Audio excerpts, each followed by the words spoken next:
आप सुन रहे हैं खूनी किस्सा शैलेश के साथ।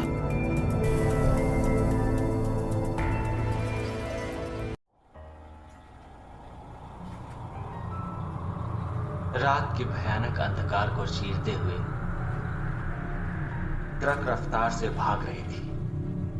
हड्डियों को पिघला देने वाली सर्द रात अपना कहर ढा रही थी। रात के ठीक 12 बज रहे थे। रास्ता खुला मगर सुनसान था।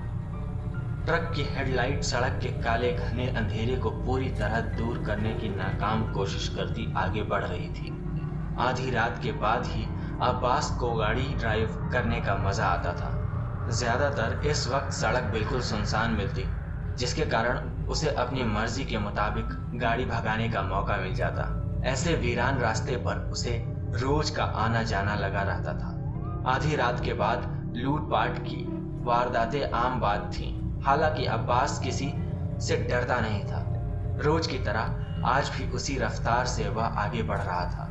रास्ता काफी डरावना होने के बावजूद वह बेफिक्र होकर तेजी से ड्राइव कर रहा था। ठीक उसकी बगल में अब्बास का बेटा ठंड से बचने कंबल ओढ़कर सोया था।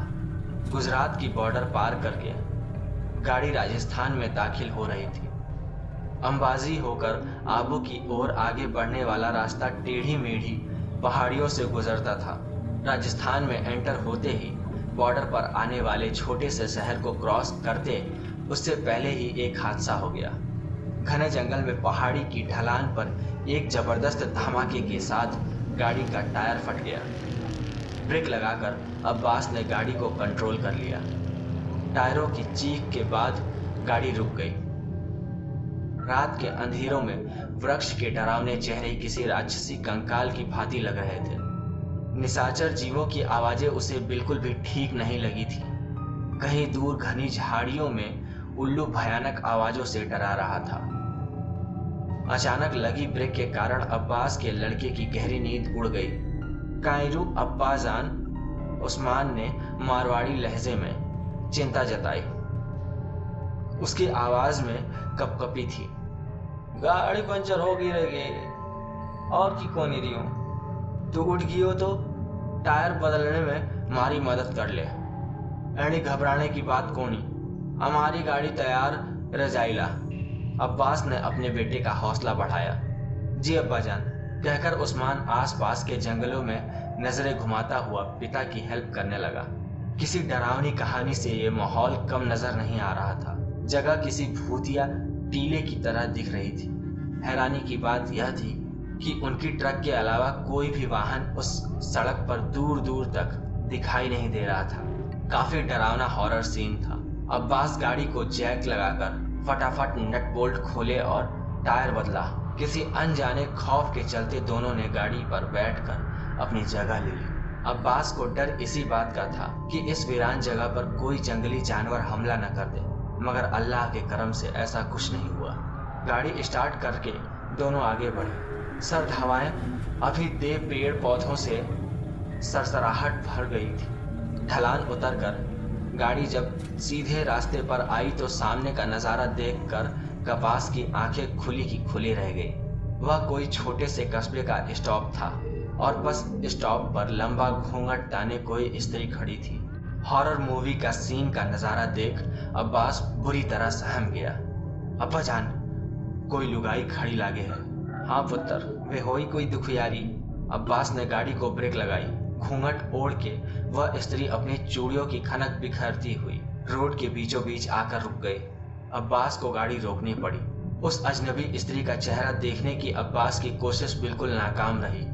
मुझे अगले स्टेशन तक ले जाइए प्लीज, अंधेरा बहुत हो गया है और दूसरी कोई गाड़ी भी नहीं है, गिड़गिड़ाते हुए उसने कहा। अब्बास को उस पर रहम आ गया।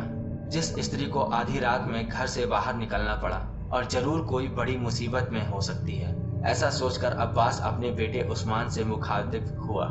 उस्मान, बैंड जी ने बोल दे पीछे बैठ जावे, अगले स्टेशन पे उतार दे मां। उस्मान ने स्त्री से बात करने खिड़की से बाहर से निकाला, मगर वह रहस्यमयी स्त्री न जाने कहाँ गायब हो गई। अब्बा जान, वह लुगाई तो कटे दिखे को नहीं। उस्मान परेशान होकर बोल उठा। खिड़की खोल ले, पीछे देख ले एक बार।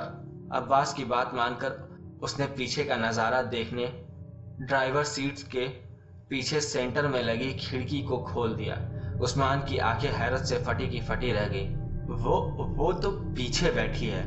अब्बा जान? उसने बात भले ही अब्बा जान से कही थी, लेकिन जैसे वह खुद को भी यकीन दिला रहा था। राहत की सांस लेते हुए अब्बास ने गाड़ी की गति तेज कर दी, जबकि उस्मान की अब नींद उड़ चुकी थी। वह अजनबी स्त्री किसी छलावे की तरह गाड़ी में चढ़ बैठी और हमें भनक तक न लगी। लगातार 2 घंटे तक गाड़ी भगाने के बाद अब्बास के जहन में वो बात आई कि उस लुगाई को जहां उतरना था वो स्टॉप तो पीछे चला गया है। उसके पैर ब्रेक पर दब गए। अरे उस्मान, उस लुगाई ने उतारनी थी। वे बात हमारे दिमाग से ही निकल गई। देख, वो पीछे सो तो नहीं गई? उस्मान ने फिर से खिड़की खोलकर पीछे देखा। उसकी आंखों को दूसरी बार झटका लगा। वो हड़बड़ाकर बोल उठा, अब्बा जान, वो लुगाई तो गाड़ी में नहीं है। अब्बास ने उस्मान को ऐसे देखा जैसे उसने कोई बचकानी बात कर दी हो। ठीक से देखता, कोने में बैठी होगी छुपकर। ठीक से देखा मैंने, वो गाड़ी में नहीं है। फिर तो लागे है जब गाड़ी धीमी पड़ी वे ला तब वो उतर गई लागे। उस अनजान औरत का डरावना चेहरा अभी भी अब्बास की आंखों से दूर नहीं हो रहा था। उसका तर्क जैसे उसके ही गले में अटक गया। अब्बास इस घटना को भूलकर जल्द से जल्द अब घर पहुंच जाना चाहता था। फिर वह 1 मिनट के लिए भी कहीं रुका नहीं, लगातार तेज रफ्तार भागता रहा। उस्मान को सर्द हवाओं के कारण नींद लग गई थी। हॉलीवुड की किसी भूतिया स्टोरी में नजर आने मंजर उसकी आंखों के सामने नमूदार हो रहे थे। अब्बास ने सुबह 9 बजते ही गाड़ी मारवाड़ में अपने घर टेक दी। हाथ मुंह धोकर नाश्ता किया। बेगम सब्जी लेने का बहाना करके बाहर निकल गई। उस्मान अपने दोस्त से मिलने चला गया। नाश्ता करने के बाद अब्बास को बड़ी जोरों की प्यास लगी। फ्रिज से बोतल निकालने के इरादे से वह ही उठने लगा कि अपने सामने आकर रुक गए 2 पाजेब वाले नंगे पैरों को देखकर बुरी तरह चौंका। सकपकाए अब्बास ने नजरें उठाकर ऊपर देखा। उसके बदन में खौफ की सिहरन दौड़ गई। सुर्ख रंग के घूंघट में एक बदसूरत चेहरा मुस्कुरा रहा था। डर के मारे अब्बास की जैसे जान निकल गई।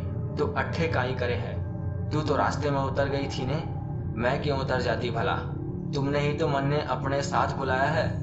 अब तो मैं थारे घर में घुस गई हूँ, थारी लुगाई बनकर। अब मैं थाने छोड़ के जाने वाली नहीं हूँ। किसी को बोला तो जान ले लूंगी थारी। अब्बास जहां खड़ा था वहीं बुत बन गया। उसको यकीन नहीं हो रहा था कि एक भूतनी उसके घर में मौजूद थी। मगर मेरे घर में लुगाई है। डरते डरते इतना ही कह पाया। दूसरी बार बोला तो थारी हलक से जमाड़ खींच लूंगी। घूंघट वाली औरत ने अब्बास का गला पकड़ते हुए कहा, तन्ने छोड़कर मैं कहीं नहीं जाने वाली। पर छोरी थन्ने, मैं रखूला कहाँ? मैं बताती हूँ थन्ने।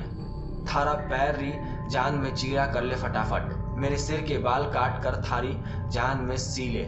मैं वहीं रहूंगी। ना चाहते हुए भी अब्बास को उसका हुक्म मानना पड़ा। उसकी जिंदगी प्रेत बाधित हो चुकी थी। कराहते हुए अब्बास ने अपनी जान में चीरा दिया और उस चुड़ैल के बाल काट कर चमड़ी के अंदर सी लिए। उसके बाद वो बदसूरत चेहरे वाली चुड़ैल अब्बास के साथ उम्र भर उसकी घरवाली बनकर रह गई। अब्बास की असली पत्नी को डराकर चुड़ैल ने कभी उसे अब्बास के करीब नहीं आने दिया। अब्बास दिन ब दिन दुबला होता गया और एक दिन अचानक ही सबने उसे अपने कमरे में मरा हुआ पाया। और अगर आपके पास भी ऐसी कोई स्टोरी है तो आप हमें इंस्टाग्राम पर भेज सकते हैं। ये एपिसोड आपको कैसा लगा वो हमें कमेंट करके ज़रूर बताना। मिलते हैं बहुत जल्द एक नए एपिसोड के साथ। Bye, take care and see you soon.